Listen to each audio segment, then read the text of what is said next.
힐링가족 여러분, 안녕히 주무셨습니까? 오늘은 11월 12일 토요일, 현재 시간이 새벽 4시 20분입니다. 어제 다들 잘 아시다시피 정말 역사적인 폭등장이었습니다. 오늘도 어제에 이어서 현재 지금 S&P 500이 4,000 직전까지 가 있어요. 3,997, 현재 1% 정도, 또 나스닥이 2%, 또 필라델피아 반도체가 어제에 이어서 어제 10% 이상 올랐죠. 오늘도 3%대 상승 중에 있습니다. 사실 뭐든지 지나고 봐야 알죠. 주시장만큼은. S&P 500 지수가 10월 12일이 또 6월 16일이 그때 3666 저점이었는데 또 4개월 만에 10월 12일 3577, 3577까지 내려갔었습니다. 과연 앞으로 지나고 보면 2022년 10월 12일 3577이 과연 바닥이었냐? 이것은 모든 사람들이 지나봐야 압니다. 산타랠리라는 말이 있어요. 주시장에서. 산타랠리, 산타클로스. 크리스마스를 전후해서 연시에, 연말 연초에 주가가 강세를 보이는 현상을 얘기하는 것입니다. 미국 증시에서 보면 역사적으로 100년간 보면 12월은 1년 중에 성적이 가장 좋은 달이에요. 가장 좋은 달. 12월의 상승세는 이듬해 1월까지 이어지는 경우가 많습니다. 그러니까 연말 연초가 되는 거죠. 12월, 1월. 1928년 이후 그동안의 뉴욕 증시 대표죠. S&P 500 지수. 12월에 상승한 해는 68년. 또 하락한 해는 25년이라고 나와 있습니다. 그러면 68, 25, 68년 대 25년 2배 이상이 되죠. 25년에 3배, 75년 아닙니까? 그러니 거의 3배 가까이 됩니다. 상승했던 해가 12월이 또 1월에도 오른 해가 58년, 내린 해가 36년. 상승량이 압도적입니다. 여기를 표로 보면 S&P 500 인덱스예요. 위에 파란 것은 상승, 빨간 것은 하락.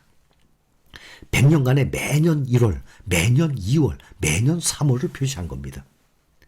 여기를 자세히 보면 100년간에 보면 매달 상승했던 파란 게 하락을 했던 빨간색보다 훨씬 많죠. 단 9월만 빼고. 그래서 역사적으로 보면 9월이 가장 약세장이라고 했습니다. 올해도 마찬가지로 6월에서 8월까지 상승했죠. 8월에서 10월까지 하락하는 과정에 중간에 있을 때가 9월 달이었어요.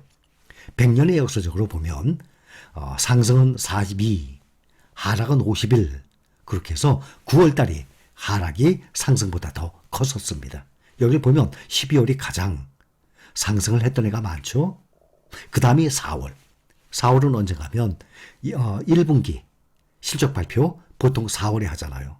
또 4, 5, 6, 7월에 또 2분기 하고 2분기 때 1분기 실적 발표 하는 4월 달이 높았죠. 봄에. 그 다음에 또 1월 달도 높았습니다.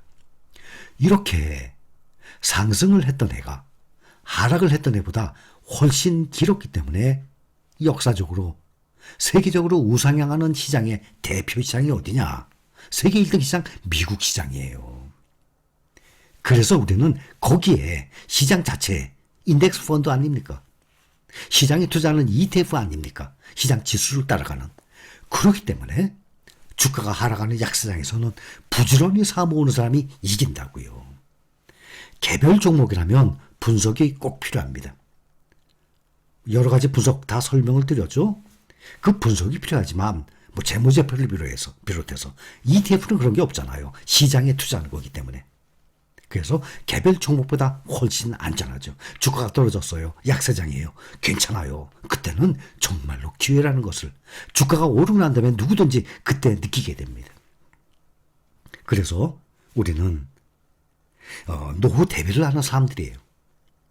여러분들의 목적이 다 따로 있겠지만 대부분은 노후 대비를 위한 지금 준비 과정입니다. 집이 없는 분들은 그 과정에 내 집 마련을 위해서도 있어요. 또 목돈이 하나도 없어. 아직 내 집도 없어. 전세금이라도 계속 올려줘야 돼. 2년마다. 그러기 위해서도 모으는 분들이 또 계실 겁니다. 나이가 어떻게 되십니까?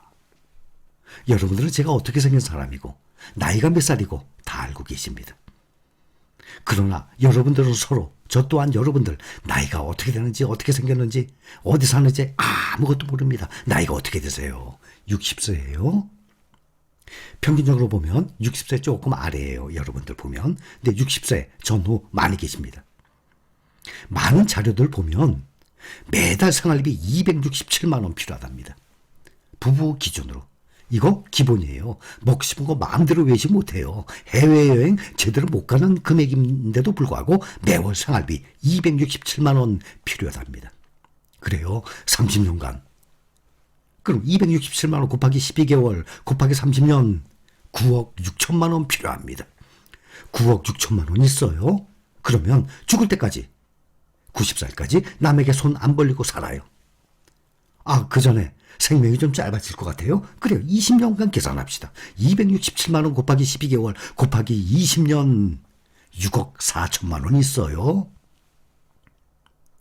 이게 결코 적은 돈이 아닙니다. 또 어떤 자료 보면 최저 생활비가 연 2,592만 원 필요하답니다. 그러면 매달 267만 원이 아니라 216만 원이 필요한 거예요. 그렇다 그래도 1년에 한 달에 216만 원이면 1년에 2,592만 원? 그럼 또 20년 계산해 봅시다. 5억 2천만 원 준비해 놨습니까? 30년 7억 8천만 원. 그렇다면 지금 이렇게 20년, 30년 매달 216만 원, 267만 원 계산을 해보면 중간치 보면 7억 4천만 원이에요. 내가 죽을 때까지 먹고 사는데 적어도 7억의 현금이 있어야 돼요. 어마어마한 금액입니다. 요즘 세상에 누가 굶어 죽어요. 먹고 사는데 뭐 지장 없겠지. 삶의 질이 문제가 아닙니까? 입에 푹 살고 겨우 먹고 사는 거 그거를 걱정하는 게 아니지 않습니까? 삶의 질이 어느 정도 레벨이냐. 노후 준비 잘 하셨나요? 하는 거 보면 준비했지만 불충분하다 21%, 준비하지 못했다 77%, 불충분하다에다가 준비하지 못했다 완벽한 사람이 없어요. 준비했지만 불충분하답니다. 준비하지 못했답니다. 다 합하면 몇 프로인가? 98%. 준비가 된 사람이 무려 겨우 2%도 안 돼요. 그러니까 준비 제대로 된 사람들이 거의 없어요. 현금 10억? 그만큼 가지고 있어야 될 것 아닙니까? 노후 준비를 하지 못한 이유하고는 나오고 보면 준비할 능력이 없어서 49점이 대부분이에요. 준비하다가 다른 곳에 사용해서. 매달 준비할 능력? 내가 만들어야지. 그 능력 누가 만들어줍니까? 그렇죠? 어떻게 남을 바라봅니까? 스스로 내가 해야 되는데. 매달 5만 원 좋아요. 매달 10만 원도 좋아요. 이렇게 시작을 하느냐 안 하느냐 이것이 가장 중요한 것입니다. 누누이 말씀드렸죠? 시작이 반이다. 근데 사람이 이 습관이 중요해요. 매달 10만 원씩 만약에 시작한다고 칩시다. 어느 정도 시간이 지나잖아요. 매달 10만 원이 아니에요. 그게 20만 원씩 불어나요. 매달. 하다 보면 25만 원, 30만 원씩도 불어나요. 그렇기 때문에 처음에 시작이 반이다. 이것을 시작을 하느냐 안 하느냐 여기에 달려있는 거예요. 또 준비하다가 다른 곳을 사용해서 괜찮아요. 인생을 살다 보면 생각지도 않게 큰 돈이 들어가는 경우 상당히 많이 있습니다. 우리가 지금 노후 대비해서 이렇게 모아나가다 보면 또 생각지도 못하게 큰 돈이 나가는 경우가 있어요. 몇 천만 원, 몇 백만 원, 천만 원대? 그럴 때를 위해서 우리가 지금 이렇게 준비해 나가는 것 아닙니까? 노후 준비 여부 누구든지 대부분 다 못했습니다. 우리 힐링 여행자 채널과 함께 우리는 성공적인 노후 대비를 하기 위한 사람들의 모임입니다. 여러분들이 지금 안 하시는 분들 거의 없죠? 그러니까 우리 힐링 가족분들 함께 하고 있잖아요. 대부분 하고 있어요. 대신 어떤 사람은 매달 20, 30만 원 모으는 사람이 있고 어떤 사람은 매달 200만 원씩 모으는 사람이 있고 금액의 차이는 있지만 거의 대부분 노후 대비를 하기 위해서 참여하고 계시는 분들입니다. 아예 안 하는 사람들이 문제인 거예요. 시작이 반이에요. 여러분들 주위에도 누구든지 돈이 없어서 다 핑계입니다.